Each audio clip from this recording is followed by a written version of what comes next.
কেবলমাত্র আমি আমেরিকায় থেকেছি বলে যদি আমাকে বলা হয় আপনি বিদেশি নাগরিক, তাহলে তো কালকে তারেক রহমান সাহেবকে সেই কথা বলতে হয়। করিডোর নিয়ে কারোর সঙ্গে কোনো ধরনের কথা বলি নাই এবং আমরা বলবো না।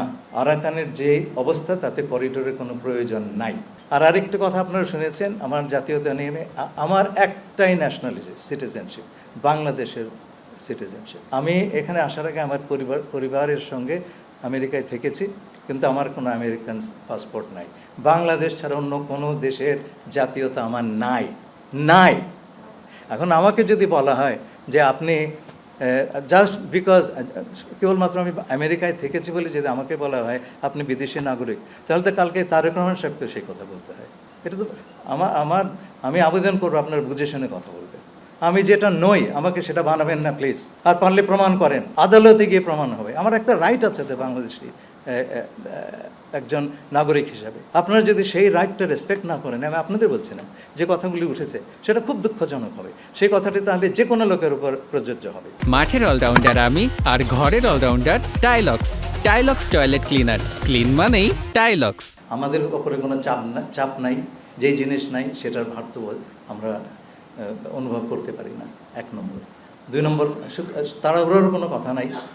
আমাদের সোজা হিসাব আমাদের সোজা, সেটা হচ্ছে রোহিঙ্গাদের ফেরত যেতে হবে এবং ফেরত গিয়ে তারা যেন আবার আগের 2বারের মতো প্রত্যাবাসিত হয়েছে সেরকম আবার ফেরত না চলে আসেন। It has to be a sustainable repatriation.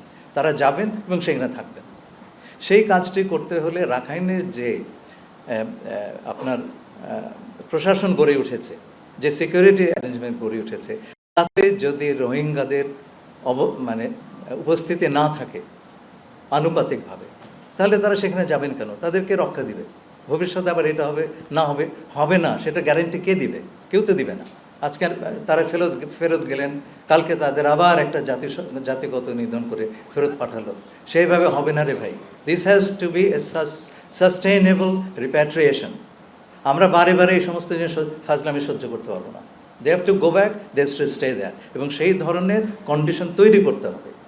সেইটা যদি না করা হয় এবং সেই অবস্থাতে বাংলাদেশেরও কেউ যদি এদের ফেরত পাঠায়, সেটা হবে সাংঘাতিক রকম একটা ইররেসপন্সিবল কাজ।